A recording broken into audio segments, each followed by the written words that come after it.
Now, hello students. In this video, we'll discuss about the factors on which the resistance of a conductor depends. There are three factors.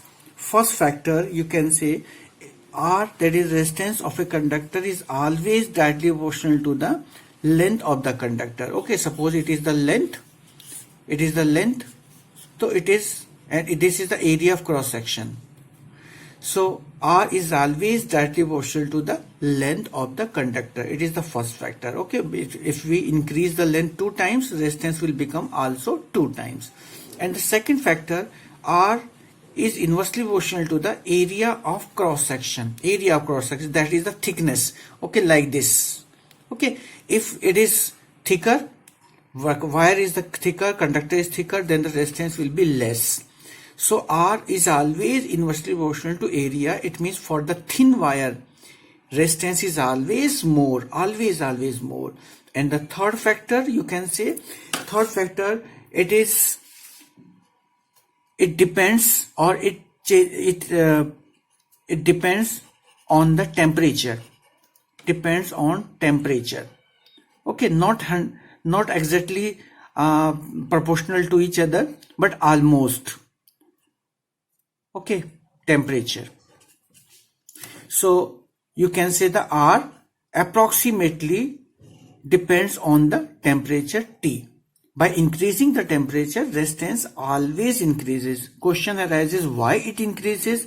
Actually, what happens in a conductor? Which are the charge carriers? Electrons are the charge carriers which flows from one point to another point when the electric field is applied.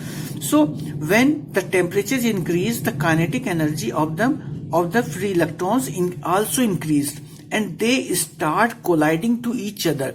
So the path is obstructed, and the electrons cannot reach easily from one point to another point. So in this way, because they are not reaching from one point to another point, we can say resistance is increased by increasing the temperature. One more point, you can say, it is not the point, but it is the fundamental property. R depends on the material. Depends on material of the conductor. Okay, material of conductor. So these are the main points. These are the 3 main points. This is the characteristic of the conductor. So remember, and on the basis of this, we can discuss about the resistivity. Okay, very interesting. Resistivity, or which is also known as the specific resistance. It is the specific resistance, sigma. Okay, sorry, it is the rho. It is also known as the rho. RHO. Okay, this is the pronunciation of the rho. So according to our discussion, R directly proportional to the length, R inversely proportional to the area of cross section. If we combine the both, then what we'll find? R proportional to L upon A. And we can write R is equal to a constant value, rho L upon A. So this rho is known as the resistivity. Okay. And the unit of resistivity, what is the unit of resistivity? Rho is equal to R A upon L. Find the unit. R means ohm, area means meter square, and length is meter. So meter is cancelled. So it is the ohm meter. So ohm meter is the SI unit of the rho. Remember, SI unit of the rho. This is the resistivity. We can define the resistivity also very easily. If L is equal to 1 meter, A is equal to 1 meter square, then rho is equal to R from here. Okay, from here 1, so R is equal to rho. So rho is equal to R. So how can we define? Just try to make the definition yourself. Rho is the specific resistance is equal to the resistance of 1 meter wire whose area of cross section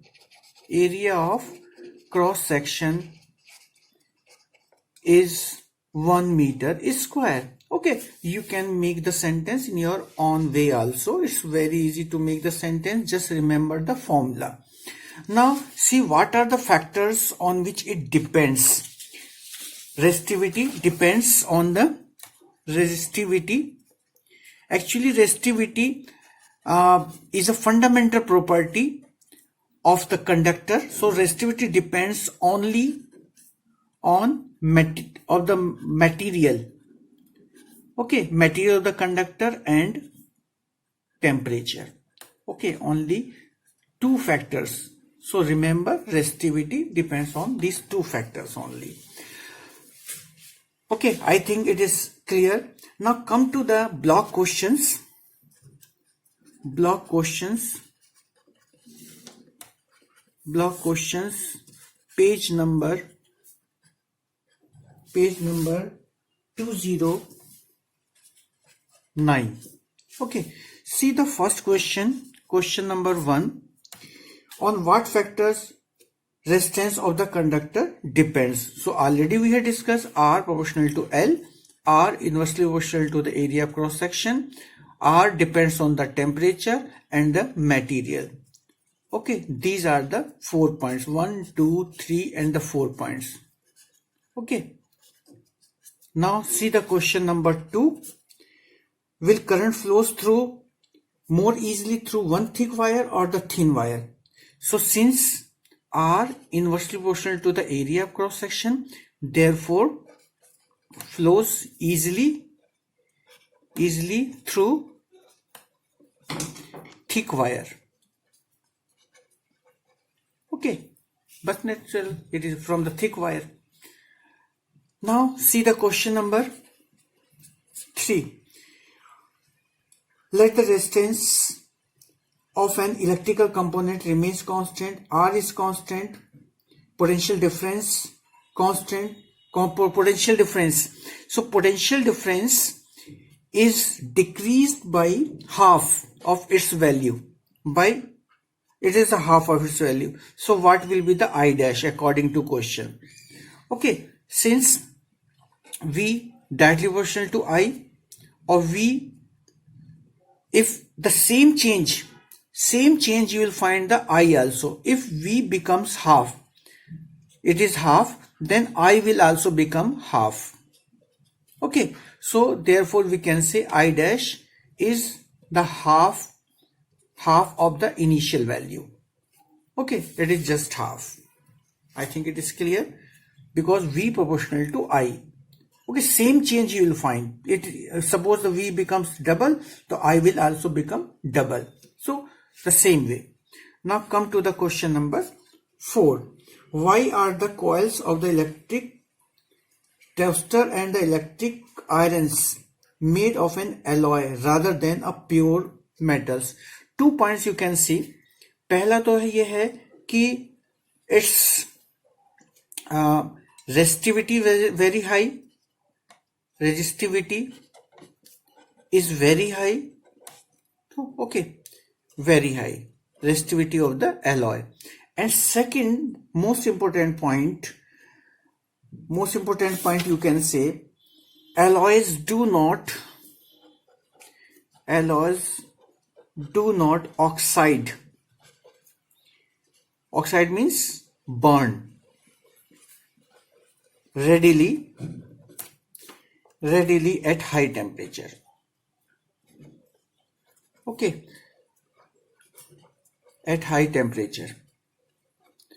So you know because filaments etc. are used to on the very high temperature, so that's why we need a very special quality that it should not burn, it should not oxide. Otherwise what will happen? The wire will break again and again.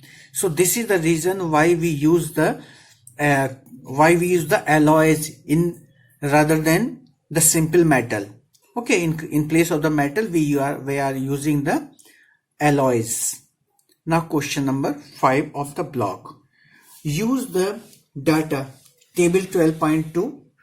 Answer the following. See, in A part, if you see the table carefully, it is asked which among iron and mercury is a better conductor. You can see the iron is at upper and the mercury is after few conductors. So the position of the iron is more upper. That's why the iron is the answer. So iron is better conductor.